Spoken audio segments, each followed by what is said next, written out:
João Espanha e Miguel Rebelo de Sousa são convidados deste Hora Económico. Muito boa noite, obrigado por estarem aqui. Comecemos por olhar para este processo de privatização da TAP. Miguel, ainda hoje o PS veio pedir para que este processo fosse todo parado.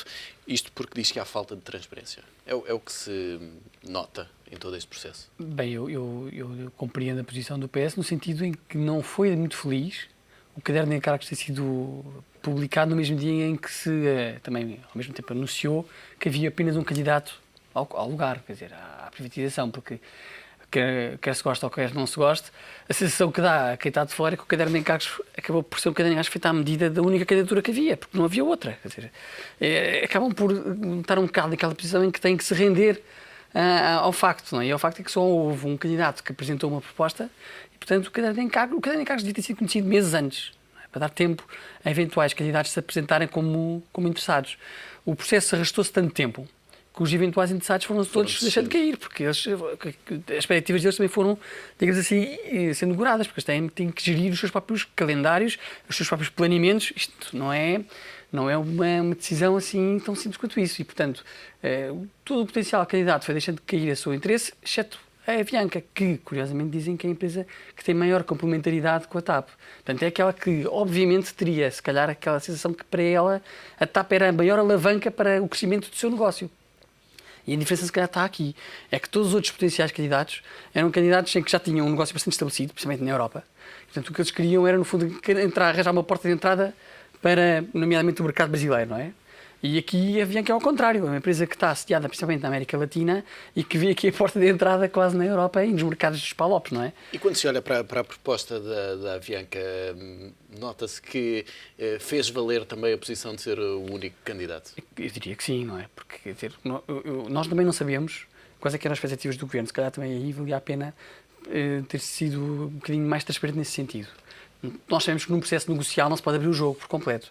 Mas quer dizer, quais é que eram as expectativas do governo português tinha para a privatização da TAP? Era apenas entregar a TAP pela dívida, porque no fundo é o que estamos aqui a falar. Não é? Vamos entregar a TAP pela dívida e 20 milhões de euros. Mas não são os 20 milhões de euros que interessam, não é? É a dívida. Portanto, era essa a expectativa do governo português quando queria privatizar a TAP?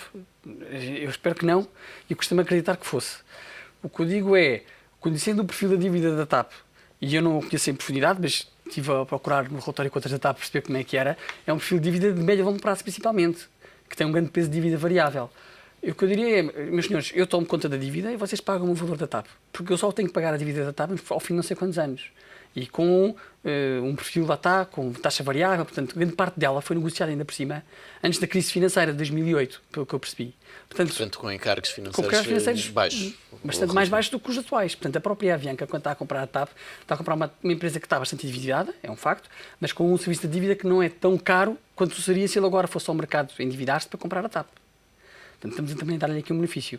A própria complementaridade da TAP, que tanto serve ao Sr. Efromovich, e que faz todo sentido para ele, e faz todo sentido também se eu estivesse no lugar dele, também merece um prémio, diria eu, porque no fundo está a comprar uma empresa que vai exatamente conseguir cobrir os pontos e os interesses e as viagens, as rotas, tudo o que ele neste momento não tem disponível e que ele precisava de investir se quisesse crescer dessa mesma maneira. Portanto, tudo isto são pontos que para mim deviam contar para o governo português olhar para a proposta do Sr. Efromovich e ter a capacidade de dizer que não lhe interessa, no caso de não interessar, porque nós não podemos vender apenas por vender, porque tem de ser. Nós temos que vender, também temos que defender um bocadinho os tais interesses nacionais, que é uma coisa que muitas vezes é difícil a pessoa dizer o que é o interesse nacional, não é?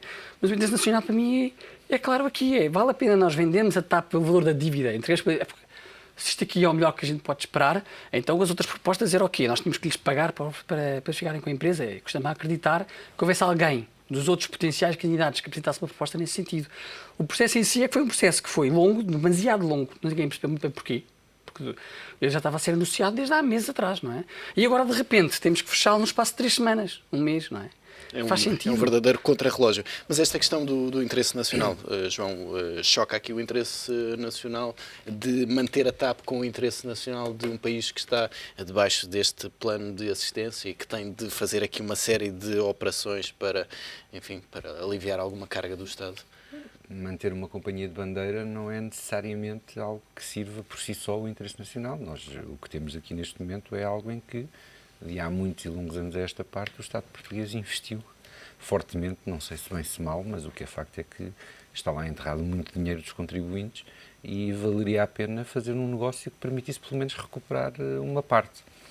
É certo que ficar sem dívida, de certa maneira, não ter que pagar também é ganhar, mas tem razão quando diz que a dívida é antiga e provavelmente será antiga, tem que ver também um bocadinho com o perfil da frota da TAP. A TAP é uma companhia totalmente Airbus e, se bem me recordo, tem uma série de compromissos negociados com a Airbus já há uma série de tempo e que têm que ver com a frota de médio e longo curso, tem a ver com posso estar equivocado, mas a ideia que tenho é que há uma série de propostas, opções de compra do A350 XWB e que, no entretanto, a TAP tem emprestados, ou num regime de locação operacional, uma frota de A330 de várias gerações, que são aviões que já estão um bocadinho gastos.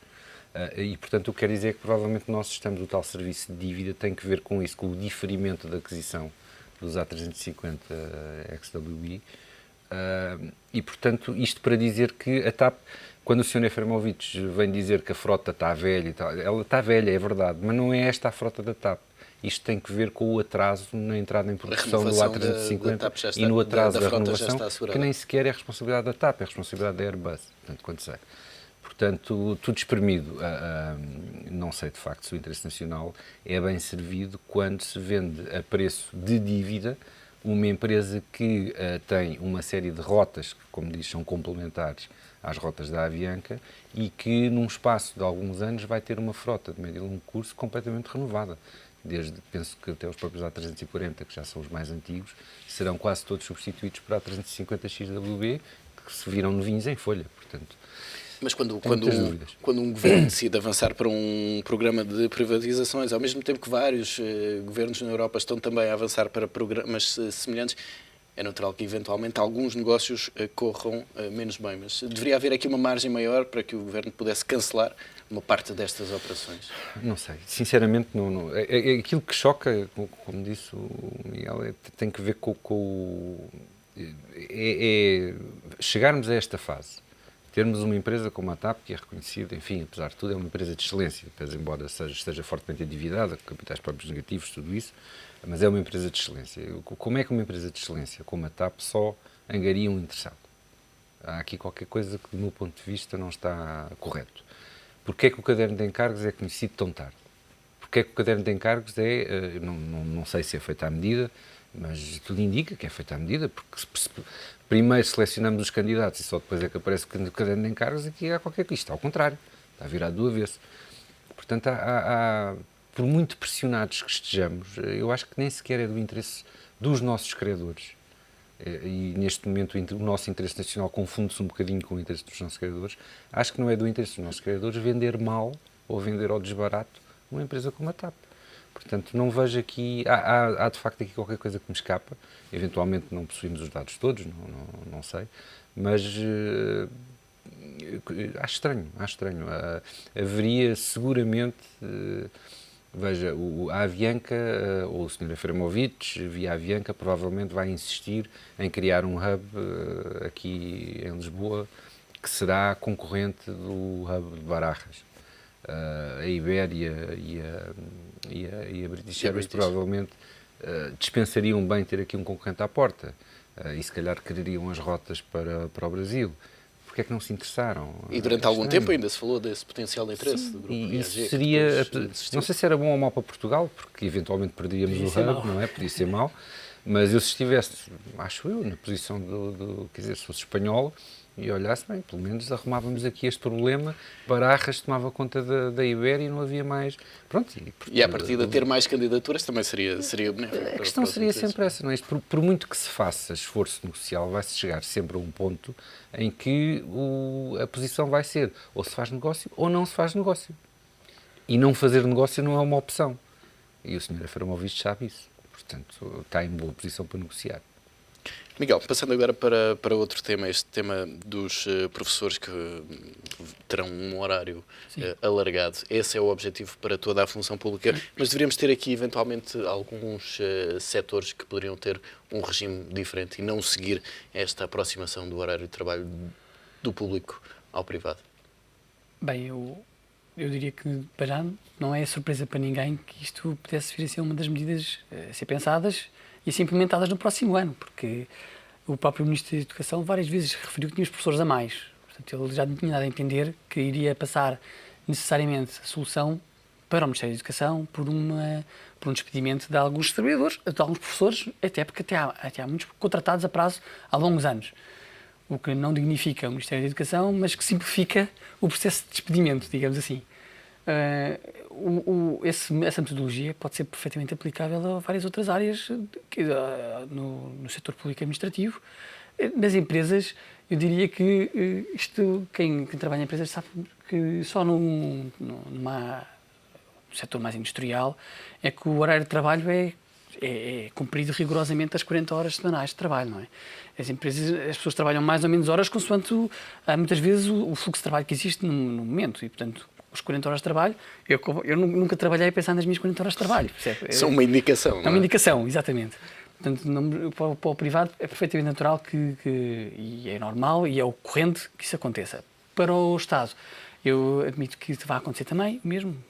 Realmente, se pensarmos bem, mesmo em França, que é um país que é o mais protecionista dos direitos dos trabalhadores, e principalmente da função pública, eles aqui há muitos anos atrás defenderam os 35 horas de trabalho e fizeram grandes manifestações e conseguiram, na altura, reduzir o horário de trabalho para 35 horas semanais. Depois já voltaram atrás e voltaram para, não sei se chegou aos 40, se foi para 38, mas quer dizer, nós cá é natural que em várias áreas, e nomeadamente nasquelas em que ainda por cima o Estado identifica que existem situações de trabalho precário, e que é mais fácil fazer, digamos, de alguma maneira, uma remodelação ou uma reestruturação que passe pelo despedimento de trabalhadores com esse vínculo precário, vai acontecer isso. Vamos dizer que é benéfico para o país, pode a curto prazo significar uma redução de custos para o Estado e dessa forma ter um impacto a nível do déficit. Se é o melhor para o país ou não, não sei, não é? Porque isto aqui também deveria passar por uma análise sobre o que é que nós queremos que seja o nosso país no futuro em nível de serviço prestado pelo Estado. Até porque num setor como a educação, para vermos os efeitos, normalmente demora algum tempo. Até porque há outro problema, é que com a crise que nós temos neste momento no país, essas pessoas não vão ser absorvidas pelo mercado, pelo setor privado. O setor privado, neste momento, é negativo a nível de novos empregos que está já a criar. Não está a criar. A criação de empregos de líquido é negativa. Portanto, o que é que vai acontecer? Vai acontecer que essas pessoas vão para o desemprego e vão ficar em situação de desemprego por alguns meses. E estou a ser simpático, não é? Estou a ser simpático porque nós não sabemos exatamente o que vai ser o próximo ano. Em que podem ser não muitos vai meses. Ser o próximo ano. O que pode ser dramático a nível social. E, portanto, nós temos de ter sempre isso em consideração. É que o que nós estamos agora a pensar que é capaz de ser o melhor para reduzir os custos do Estado e cargos do Estado a curto prazo pode não ser necessariamente o melhor para a comunidade como um todo. Agora, nós sabemos que estamos debaixo de um programa, não é? Um programa de ajustamento, e esse programa de ajustamento tem de ser cumprido. Portanto, o Governo vai ter de o fazer. O que é que pode fazer? Pode fazer, há maneiras e maneiras de o fazer. E pode, de alguma forma, criar aqui uma suavização desse processo ou criar formas dessas pessoas serem colocadas dentro do Estado noutras áreas que sejam deficitárias, porque nós também temos que pensar, logo por sabemos que o Estado tem excesso de pessoas numa área, que o Estado é que o diz, não sou eu que estou a dizer que há excesso de pessoas, é o próprio Ministro que o disse, pode tentar arranjar aqui uma maneira dessas próprias pessoas serem aproveitadas em outras áreas onde existe alguma carência, não é? Agora, esse trabalho é um trabalho que é um trabalho bastante profundo e bastante difícil de fazer e não sei se alguém o está a fazer, porque até agora confesso que não ouvi nada nesse sentido. Até porque já tivemos também vários projetos de gestão de sedentários que não trouxeram grandes resultados. João, e nesta questão dos professores, mais do que falarmos de uma aproximação dos horários da função pública ao do privado, estamos a falar sobretudo de reduzir números, que é sempre esse o objetivo quando se fala de função pública. Isto, enfim, eu não dedico muito da minha atenção às matérias de educação, por uma certa, quase, uma reação quase epidérmica, porque eventualmente injusta, admito, porque o Ministério da Educação, ou melhor, aquilo que eu ouço relativamente ao Ministério da Educação são sempre basicamente duas coisas. É a questão das propinas e é a questão dos seus professores. E o que me dá a ideia de que, ou fico sempre com a convicção que o Ministério da Educação é um Ministério que passa 80% ou 90% do seu tempo preocupado com os professores, em vez de estar preocupado com a educação, quando a lógica deveria ser educar. Nós temos um Ministério da Educação para formar os nossos jovens ou para dar emprego aos professores. Se é para dar emprego aos professores, então eu dispenso o Ministério da Educação, porque não é esse o objetivo que supostamente o Governo deve perseguir. E talvez esteja a ser um bocadinho, como digo, injusto e cru, mas aquilo que se vê, sobretudo quando protagonizado pelas associações e pelos sindicatos de professores, é muito a defesa do posto de trabalho, a defesa do direito adquirido, a defesa do status quo, a defesa do horário zero, a defesa de uma série de coisas que no fim do dia não parecem ser um grande contributo para a educação dos nossos filhos e tudo espremido devia ser o objetivo do Ministério da Educação. Isto querendo dizer o quê? Se há professores a mais ou a menos, sinceramente não sei. Se têm que trabalhar mais horas ou menos horas, também sinceramente não sei. Agora, que o Governo, na medida em que opta por ter um Ministério da Educação hipercentralizado que manda em tudo e em todos, independentemente de ser no Grande Liceu de Lisboa ou na pequena Escola Primária de Bragança, deve-se preocupar, sim, em ter o número correto de bons professores necessários e suficientes para administrar uma educação adequada aos nossos educandos. A partir daí, tudo é possível. Se é necessário aumentar o horário de trabalho, aumente-se. Se é necessário colocar professores na rua, coloque-se. Se é necessário contratar professores, contrate-se. No fundo, é a avaliação que tem que ser feita a todos os setores da função pública. Quer dizer, isto roça quase o irracional. É verdade que alguns professores provavelmente serão despejados e colocados no lixo do desemprego. É verdade. Temos pena, é péssimo, mas também é verdade que temos imensas pessoas que já sabem quando terminam os seus cursos, ou mesmo quando iniciam os seus cursos, que a carreira docente está mais do que saturada. Portanto, não vale a pena ir por aí.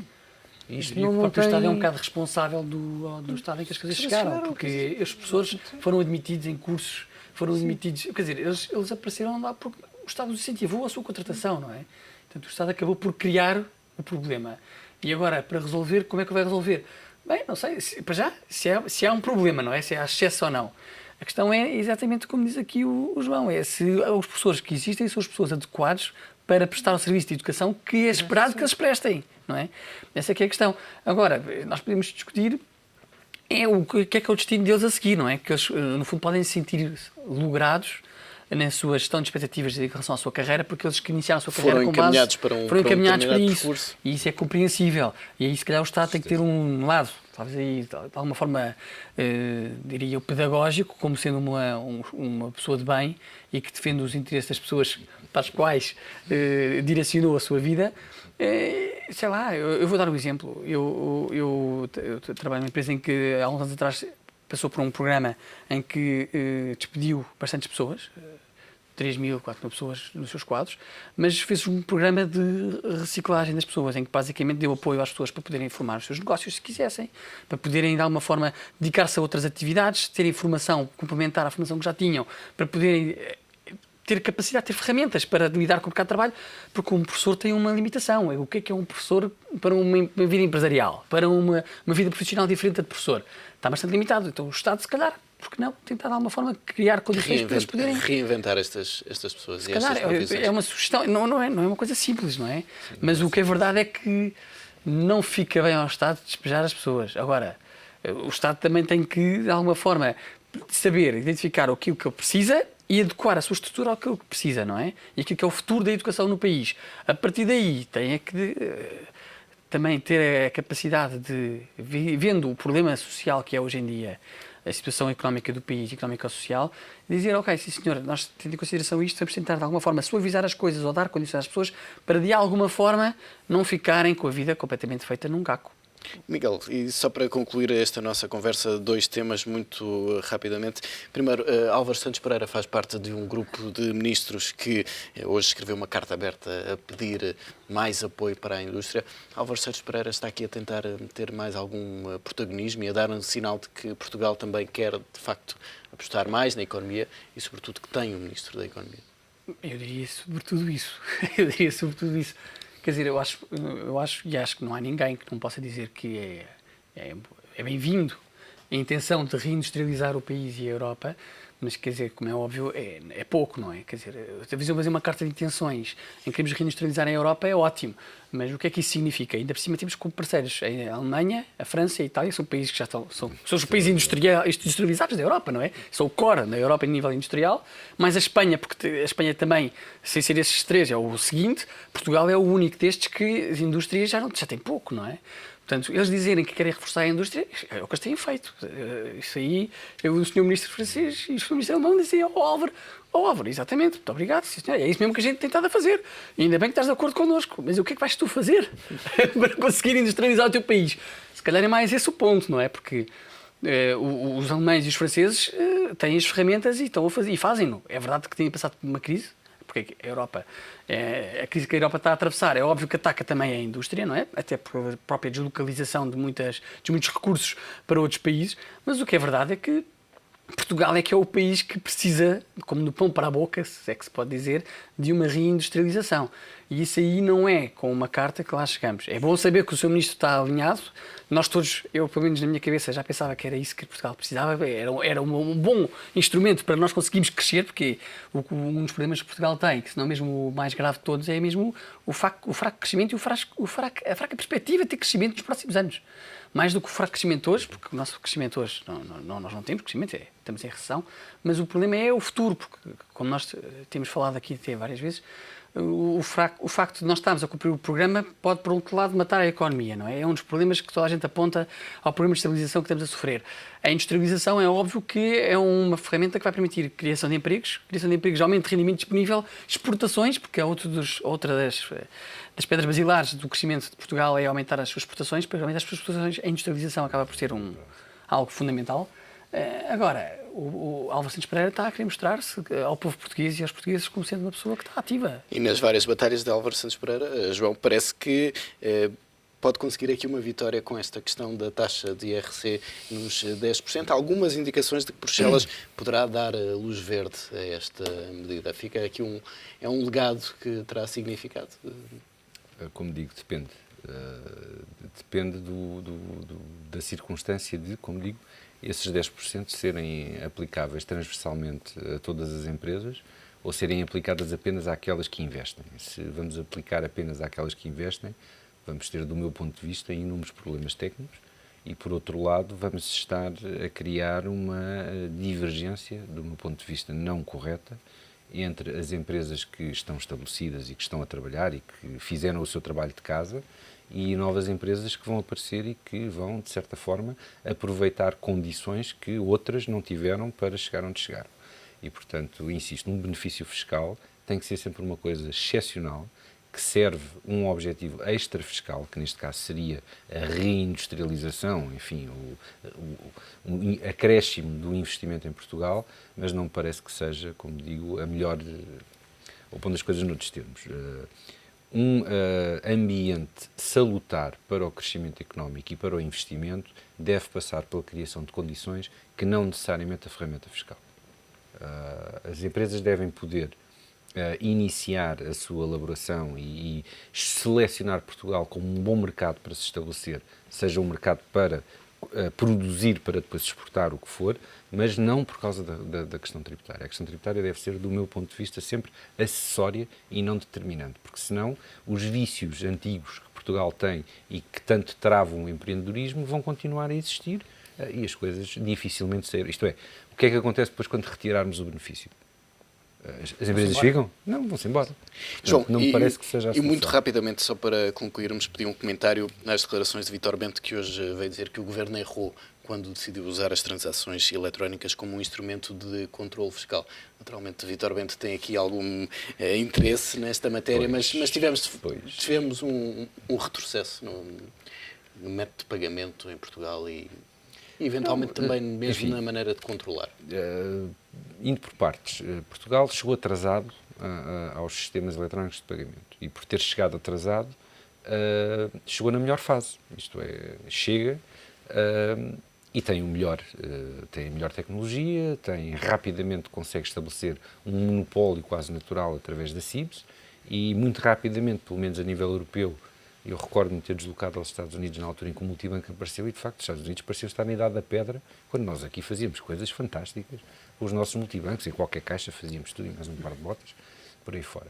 Portanto, estávamos muito desenvolvidos, e estamos, cutting edge, no que diz respeito aos sistemas de pagamento. Ora, é evidente que há uma tentação controleira por parte da administração tributária e este é um magnífico meio de fazer cruzamento entre aquilo que as empresas declaram como movimento da sua atividade e aquilo que na realidade se verifica e o que é que anda a passar pelas suas contas bancárias sem necessidade sequer de ir à conta bancária. Basta verificar os movimentos que se fazem através do sistema de pagamentos da CIBS e, portanto, é natural que o Estado recorra a isso para validar, no fundo, aquilo que as empresas estão a fazer. É uma tentação que, do ponto de vista, eu diria, não é teórico, mas moral, me desagrada, porque, pessoalmente, acho que é um excesso de intromissão naquilo que as empresas realizam e, aliás, acaba por ser curioso, porque o nosso sistema fiscal assenta na presunção de veracidade das declarações e a primeira coisa que o Estado faz é ir verificar com outros dados se as declarações são verdadeiras, portanto, essa presunção de veracidade vou ali já a banho, mas, de todo modo, tudo isto para dizer que não andou mal, não creio que ande mal, é um meio eficaz de verificar se, designadamente no pequeno comércio, as transações estão a ser de acordo com aquilo que está declarado. O que me parece mal é haver necessidade desse controle, isto é, só para terminar, insisto, no que diz respeito às pequenas e médias empresas, o sistema devia estar organizado de tal forma que dispensasse este tipo de controle, pura e simplesmente. E isso sim seria uma boa solução. Tudo isto, enfim, só dá trabalho. João Espanha, Miguel Rebelo de Sousa, muito obrigado pela presença neste Hora Económico.